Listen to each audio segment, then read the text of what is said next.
Selamat datang kembali di Era Entertainment. Selamat datang kembali di The Golden Cross Playlist. Seperti biasa, hari ini kita akan melanjutkan review saham part yang ke-333.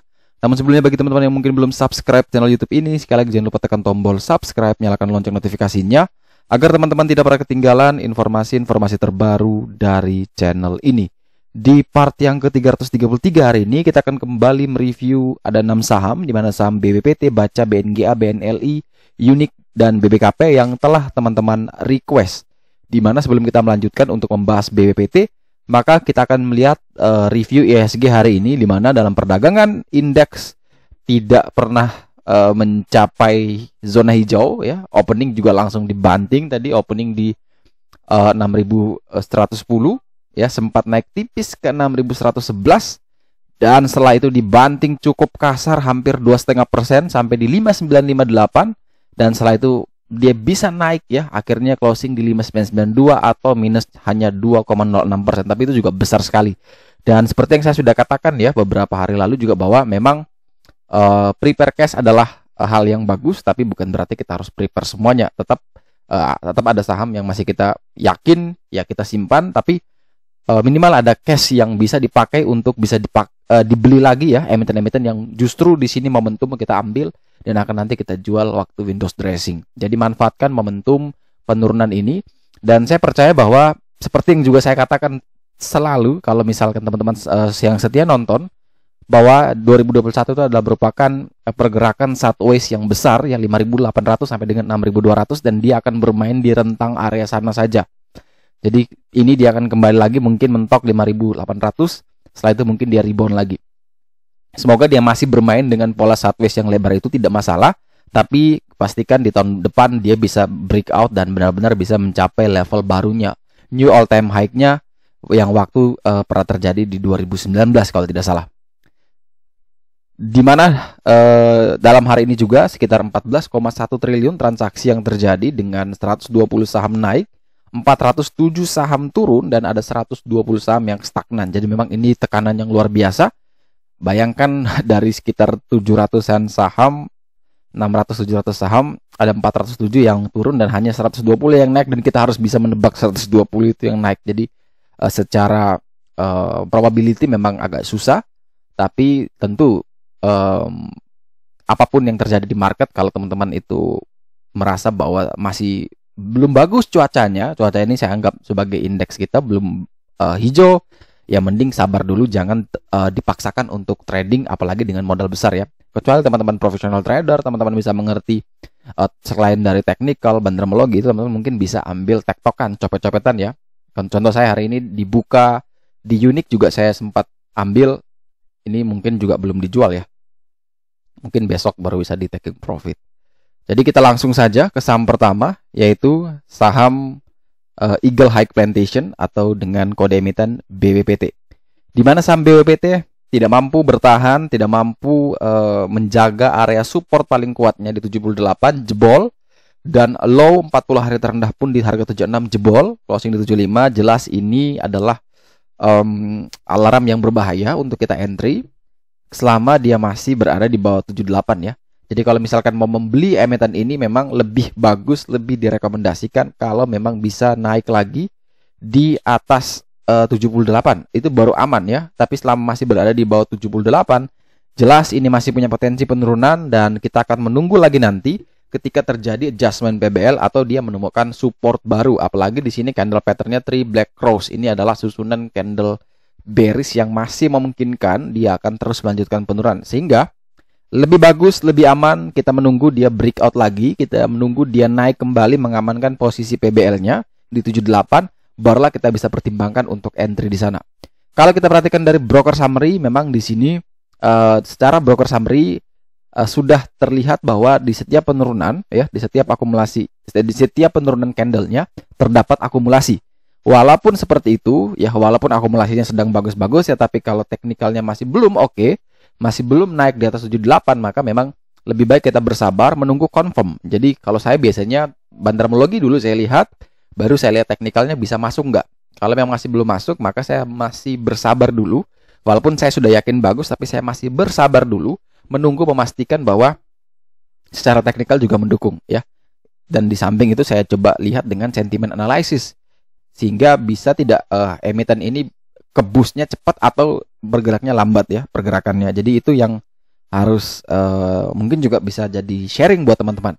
Jadi saya biasanya memang bandermologi tetap jadi acuan utama saya filtering pakai bandermologi, kemudian saya cek chartnya, kemudian saya cek analisisnya, kalau confirm saya masuk ya. Tapi kalau seperti ini memang masih belum, secara teknikal masih gagal bertahan di area PBL, maka ini bukan menjadi area yang menarik.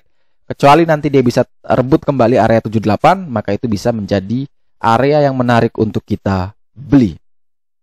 Selanjutnya saham Baca, Bank Capital Indonesia. Ini semuanya yang berlabel digital, ini dibanting luar biasa, sangat sakit ya.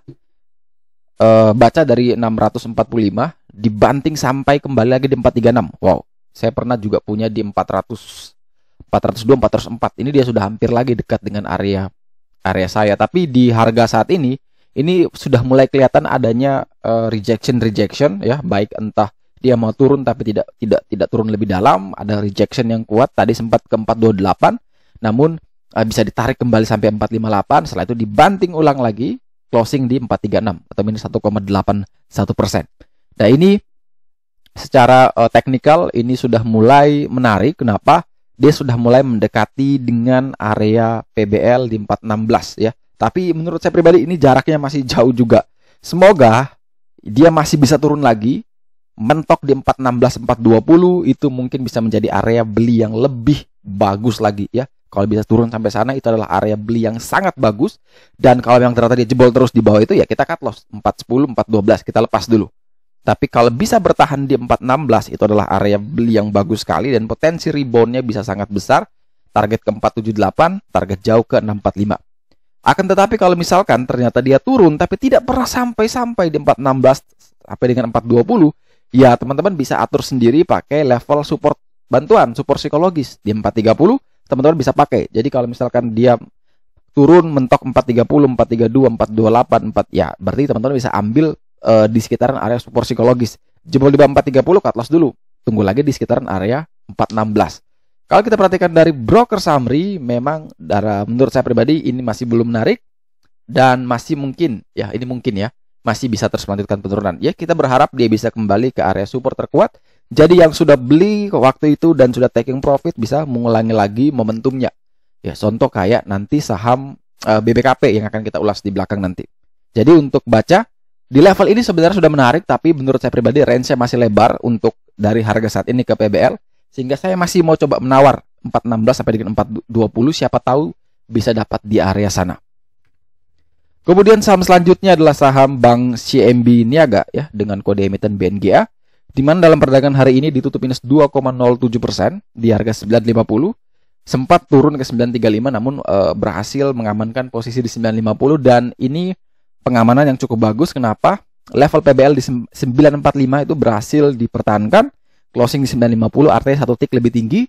Dan ini menurut saya pribadi semoga bisa menjadi level yang sangat menarik untuk beli. Kenapa? Karena dekat sekali dengan support terkuat dan memiliki risk reward yang juga bagus ya. Risknya terbatas, tapi potensi rewardnya begitu lebar. Jadi kalau teman-teman yang ingin membeli, pertama pastikan dulu dia bisa kuat dan bertahan minimal sama dengan 945. Kalau memang bisa bertahan di level tersebut, maka opsinya adalah teman-teman silakan pertimbangkan beli dengan area buy 945 sampai dengan 955, batasi cut loss kurang lebih di 920, 930 dengan target kenaikan terdekat ke 985 dan target jauh menuju PBH atau 40 hari harga tertinggi di harga 1075. Kalau kita perhatikan dari broker summary, memang ini masih ada cukup tekanan, tapi karena teknikalnya sudah menunjukkan terbatas, mungkin bisa dicoba dengan money management. Dibeli dulu mungkin 20% dari alokasi dana yang ingin ditradingkan. Kalau memang masih bisa kuat bertahan, bisa ditambah perlahan ya.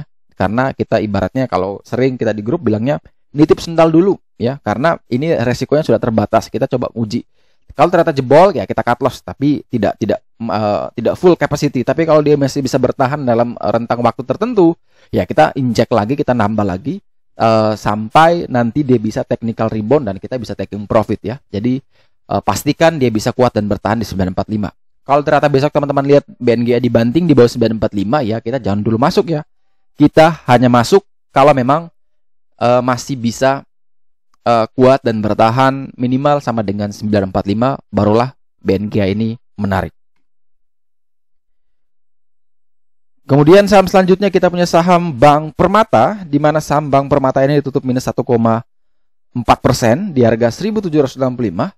Bank Permata dari opening tadi pagi dibanting luar biasa, sempat naik tipis di 1.800, setelah itu dibanting ke 17.50.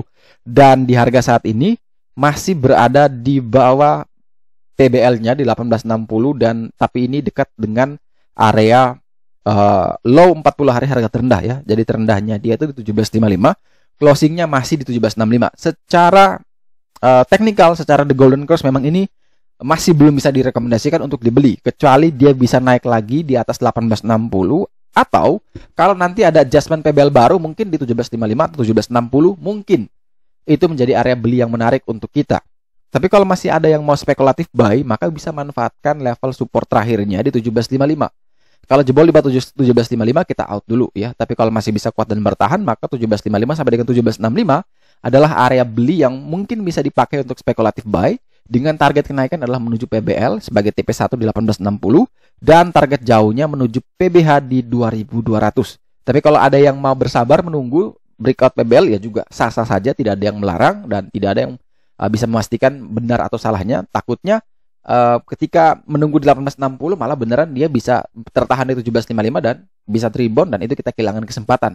Akan tetapi bisa juga ternyata kita bener nih, kita menunggu di 1860 ternyata sahamnya malah turun terus. Artinya kita selamat dari jebakan spekulatif buy tadi. Jadi semua opsi-opsi itu bisa menjadi sisi positif dan sisi negatif tergantung bagaimana kita mempersiapkan trading plan-nya. Jadi kalau saya pribadi jelas saya pasti akan selalu confirm dengan breakout PBL ya. Itu kalau saya pribadi. Tapi kalau teman-teman mau spekulatif buy ya jelas tidak apa-apa. Mumpung masih ada satu support yang bisa menjadi bantuan, silakan beli dengan 17.55 sampai dengan 17.65 sebagai area belinya, dengan batasan cut loss bisa pasang di 17.30 ya atau 17.35. Target kenaikan seperti yang sudah diinformasikan tadi minimal ke 18.60, terjauh adalah menuju ke 2200. Kalau dilihat dari broker summary, memang broker summary-nya sudah mulai bagus, sudah mulai menarik, walaupun secara volumenya masih belum terlalu besar menurut saya pribadi. Ini hanya 613.000, ini masih belum terlalu besar. Nominalnya cuma 1 miliar. Biasanya BNL itu bisa sampai puluhan miliar ya transaksinya. Ini masih cukup sepi. Apakah ini sedang diakumulasi? Entah, tidak ada yang tahu. Tapi nanti bisa dilihat di track lagi dalam seminggu, sebulan belakangan dari susunan broker summary, apakah benar BNL ini sedang diakumulasi atau tidak. Tapi kalau sekilas dilihat dari harian, memang ini sepertinya dengan volume kecil, tapi ada broker yang masuk sebagai top buyer yang menurut saya pribadi itu adalah orang-orang bandar, maka mengindikasikan bahwa ini sedang diakumulasi. Tapi untuk memastikan silakan riset kembali, cek lagi, bongkar broker summary-nya dalam time frame bisa seminggu, bisa 2 minggu, atau bisa dalam 1 bulan terakhir ya, untuk memastikan apakah benar BNL ini diakumulasi atau tidak. Kemudian saham selanjutnya kita punya saham U5 Nitra ya, dengan kode emiten unik. Ini juga tadi saya buy juga karena broker summary bagus dan dekat dengan PBL ya. PBL di 87 dan closing di 90, artinya bagus sekali dan memungkinkan unik masih bisa terus melanjutkan kenaikan. Transaksi hari ini 400 juta. Dan kalau teman-teman yang belum punya barang ini, ya pertama pastikan dulu dia masih kuat dan bertahan di 87. Selama masih bertahan di atas 87 aman. Jebol di bawah 87 out dulu, bisa cut loss dulu. Target kenaikan ke 99. Ya, jadi kalau misalkan masih mau membeli, maka 87 sampai dengan 89 itu masih bisa menjadi area beli yang menarik. Cut loss kurang lebih di 8485. Target kenaikan adalah menuju ke 99. Kalau memang 99 itu bisa ditembus, maka bisa terus lanjutkan kenaikan ke 40 hari harga tertinggi di 133. Kalau kita perhatikan dari broker summary, jelas ini broker summary-nya cakep banget.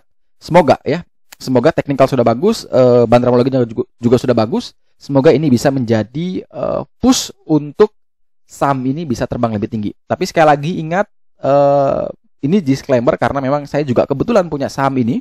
Jadi jangan terlalu ambil banyak posisi karena bisa jadi saya taking profit kapan aja ya. Jadi bukan berarti mau ngajak kita goreng saham unik ya, enggak ya. Karena saya jual juga di hari ini juga bisa profit sih. Hanya karena dari pola patternnya, kemudian dari bandar loginnya masih menarik menurut saya, maka saya masih bisa yakin bahwa besok ada kemungkinan dia bisa naik, entah dia full body seperti ini, dia benar-benar naik arah begitu, atau dia seperti ini. Ya, ini dia naik beneran tapi dia akhirnya membentuk upper shadow ya, langsung jarum panjang itu yang kejar-kejaran di atas nih nyangkut semua nih. Makanya ada kemungkinan besar saya pasang automatic sell mungkin di 97 98 karena itu dekat dengan PBA. Biasanya tidak mungkin dia pas 99 ya, itu karena kuat sekali biasanya. Jadi saya pasang 1-2 tick dari PBH untuk auto sell-nya. Jadi kalau teman-teman masih ingin membeli maka pastikan 87 sampai dengan 89 ya. Jadi jangan sudah sampai 95 baru mau kejar beli, wah repot. Apalagi sampai 98 ya, itu ambil barang saya nanti berarti. Jadi jangan sampai, saya bukan seperti orang lain yang dia habis beli dia pom-pom biar sahamnya bergerak naik dia TP ya. Jadi saya sudah informasikan memang hanya boleh beli yaitu di 7 sampai dengan 89 karena itu adalah area yang dekat dengan support. Reason to buy-nya karena memang dekat dengan support. Kalau ternyata besok dia dibanting langsung di bawah 87, ya jangan masuk ya. Pastikan dulu kuat dan bertahan di 87. Kalau memang bisa kuat dan bertahan, maka 87 sampai dengan 89 area belinya. Kemudian 83, 84 sebagai area cut loss. Dan target kenaikan adalah menuju ke 99. Kalau jebol dari 99, maka bisa lanjut ke 133. Dan saham terakhir yang akan kita review kali ini adalah saham Bank KB Bukopin ya. Di mana saham Bukopin ini setelah mengalami kenaikan yang fantastis, dan kenaikan itu sudah menghasilkan banyak yang sudah lepas dari nyangkutnya yang cukup dalam ya. Banyak yang nyangkut juga di harga 500, 600 sudah lepas semua. Banyak juga yang waktu itu beli di 400 sudah taking profit luar biasa, dan sekarang dia kembali ARB. Ya ini mungkin hari kedua ya dia ARB, dan saya berharap dia kembali ARB lagi.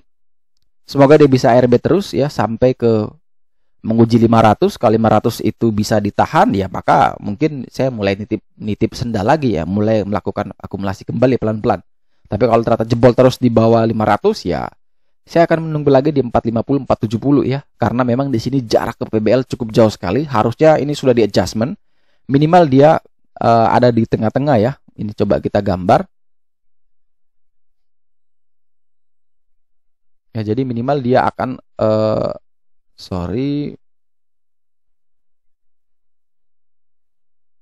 ya, minimal dia akan ada di sekitaran area sini ya. Ini kan ada gap ya.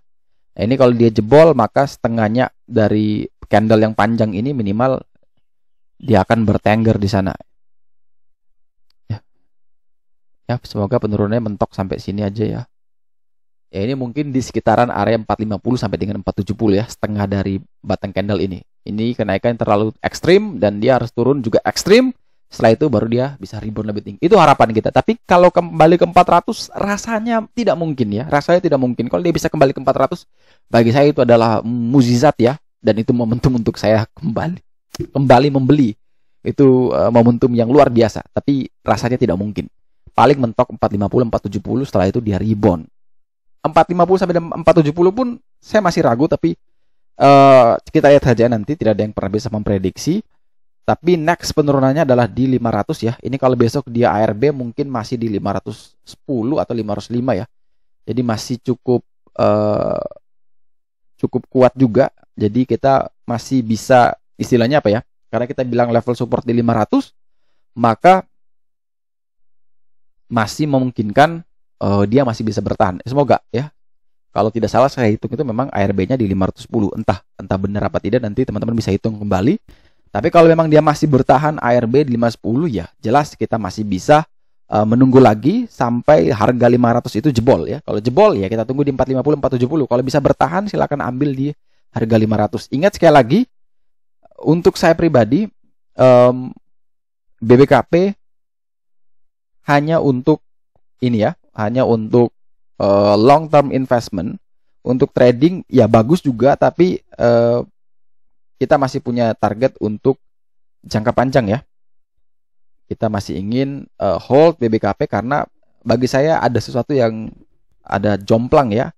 saham sekelas Bukopin, bank sekelas Bukopin itu masa kalah dengan bank-bank baru yang mungkin apa ya, hanya karena hype aja sih. Tapi Bukopin dengan fundamental yang sebelum-sebelumnya bagus, hanya karena masalah internal akhirnya dia kembali tidak diperhatikan, dihukum market.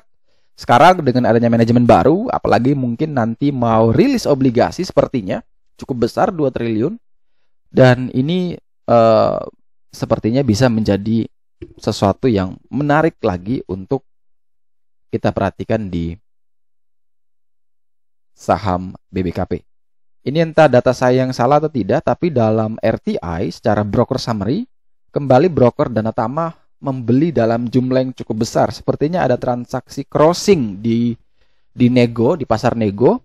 Ya, ini nanti kita akan coba lihat ya.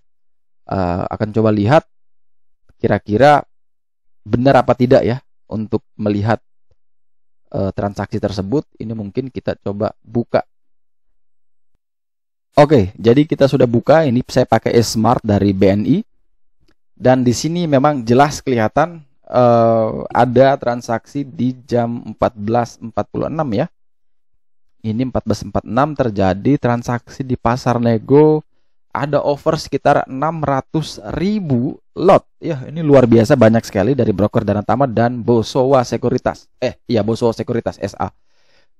Ini mungkin ya, ini bisa jadi ya, kurang tahu saya juga, karena kemarin katanya karena ada keputusan pemegang pengendali akan berlaku efektif 1 tahun semenjak keputusan, yaitu tahun lalu di 24 Agustus 2020, maka 1 tahun berikutnya adalah di 24 Agustus tahun ini.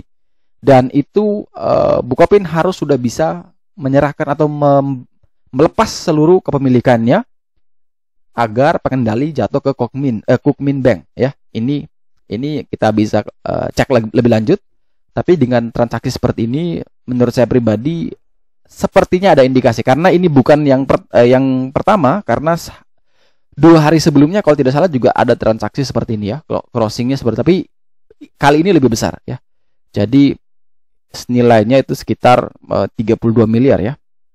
Ini cukup besar ya. Enaknya di BNI ini karena kita bisa cek dari broker summary-nya satu-satu ya. Oh, ini saham buka. Oke. Jadi untuk BBKP seperti itu, masih bertahan di 500, masih aman. Jebol di bawah itu ya bagus, kita mulai nitip sendal ya, nyicil pelan-pelan aja sampai dia ke 400 juga bagus. Tapi tidak memungkinkan ya, menurut saya pribadi. Paling mentok-mentok dia akan sampai di 450, 470, setelah itu dia rebound lagi. Oke, sekian dulu review saham part yang ke-333 hari ini. Terima kasih banyak teman-teman yang telah setia menonton. Sekali lagi jangan lupa like, subscribe, dan share agar semua informasi yang dalam video ini dapat berguna, bermanfaat, dan tentunya bisa menjadi panduan trading di keesokan harinya. Sekali lagi terima kasih banyak, sampai jumpa dan semoga membantu.